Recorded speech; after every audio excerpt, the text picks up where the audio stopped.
Prestasi tim nasional di berbagai level saat ini tidak lepas dari salah satu unsur pendukung, yaitu kondisi keuangan yang sehat di PSSI. Seperti apa kondisi kesehatan keuangan yang sehat di PSSI saat ini dan ke depan?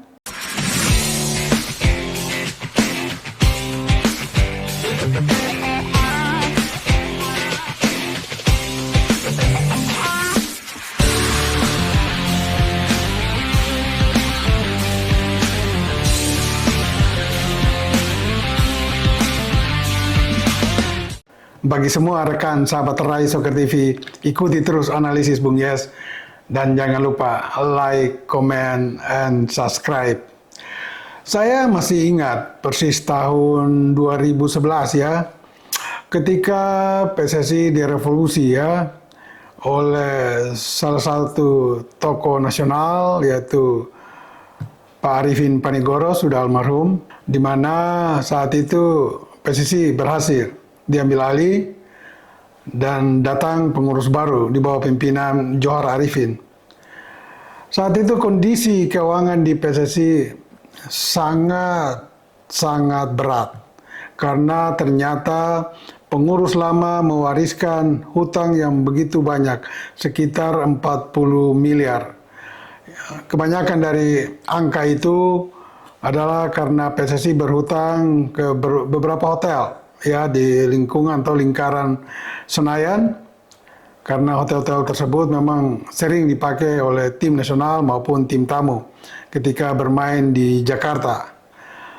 Dan hari itu memang pengelolaan kondisi keuangan tidak seperti sekarang.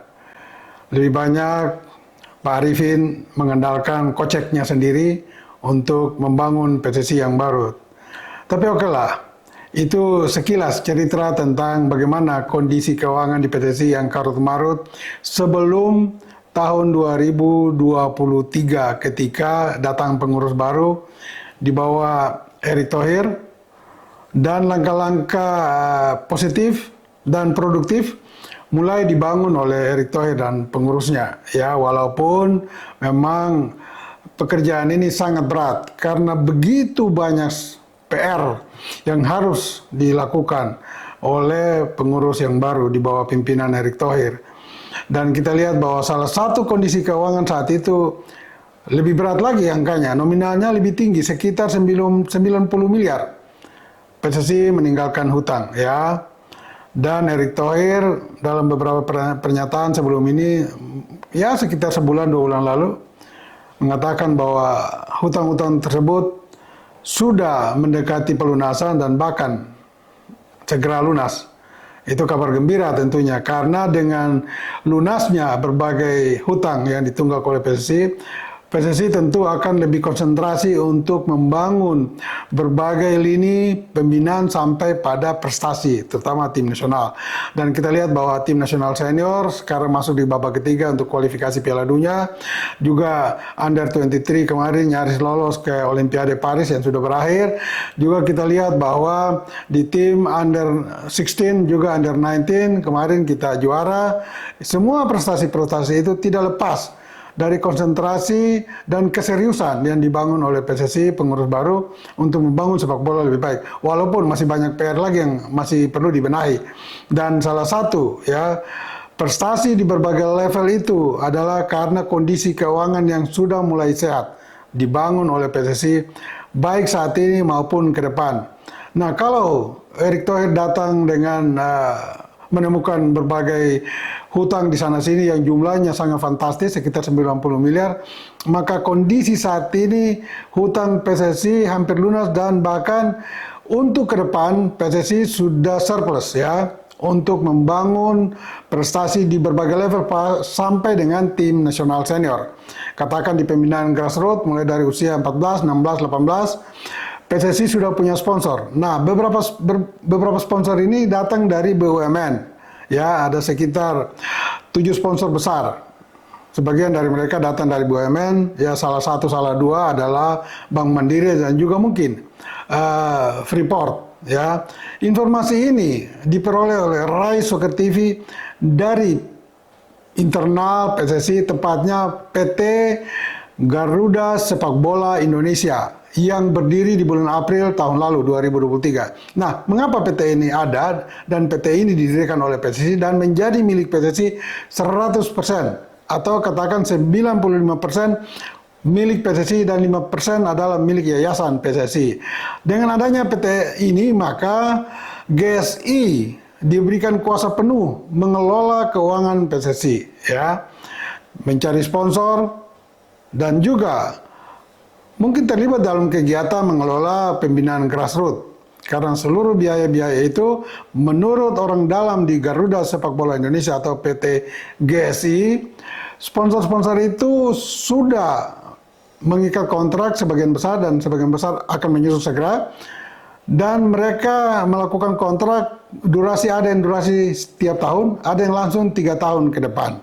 Ini tentu kabar gembira ya buat kita semua yang selama ini memang melihat dan menyoroti dan mengkritisi PSSI karena minusnya kegiatan atau pembinaan di grassroots, terutama kompetisi usia dini. Tetapi ke depan, mungkin dalam tahun ini atau akhir tahun ini atau tahun depan, PSSI mulai terlihat menggelar kompetisi-kompetisi usia dini dan itu dilakukan di beberapa Asprof, ya, asosiasi provinsi, dimulai dengan sekitar 10 Asprof dan mereka akan bergiat mendapat subsidi dari federasi, dari PSSI untuk menggelar pembinaan usia 14 tahun, 16 tahun, dan 18 tahun.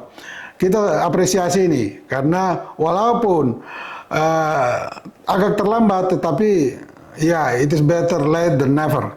Ya, jadi sebaiknya apa yang dilakukan oleh PSSI sekarang ini kita tunggu karena hasilnya baru dipetik ya 5 sampai 10 tahun ke depan. Karena mulai digelar, digiatkan kompetisi usia dini. Nah, kita lihat bahwa peranan GSI di sini juga sangat dominan ya.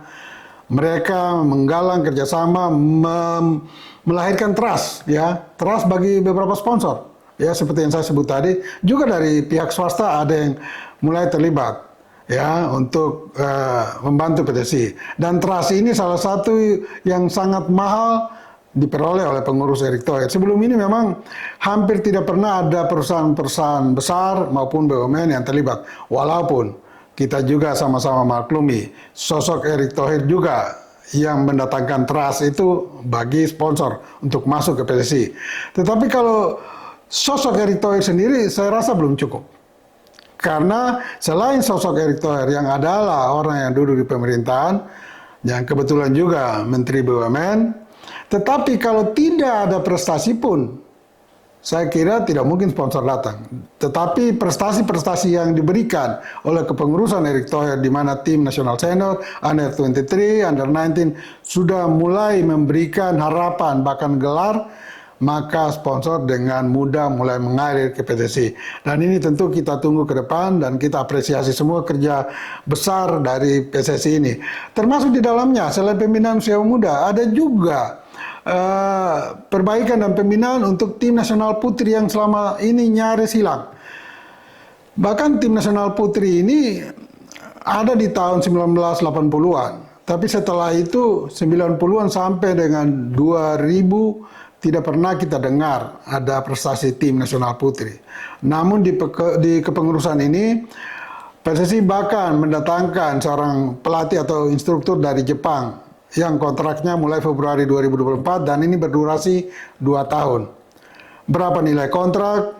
Ya, itu termasuk hal pribadi, private dari pelatih sehingga tidak elok ya untuk disebut oleh PSSI. Termasuk ketika Rai coba mengkonfirmasi kepada PT GSI berapa sih nominal sponsor yang didapat oleh GSI sehingga mereka bisa mengatakan dengan yakinnya bahwa sudah ada surplus bahkan 3 tahun ke depan. Pembinaan usia muda sudah tidak ada masalah dengan pembiayaan.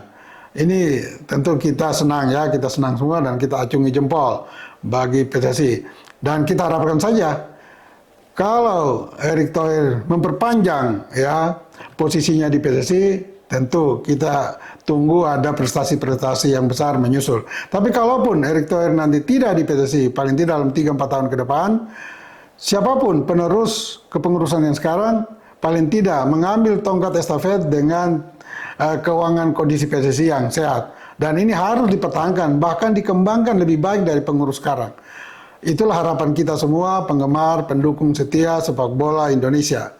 Ya, jadi kita berharap, kita berdoa bersama, semoga di bawah Erick Thohir maupun kepengurusan sekarang yang mulai bekerja secara profesional dan transparansi, terutama dari sisi keuangan, bekerja dengan baik untuk sepak bola kita ke depan. Bagi semua rekan sahabat Rai Soccer TV, jangan lupa tetap bersama Bung Yes. Ingat, bola itu bulat. Giring terus!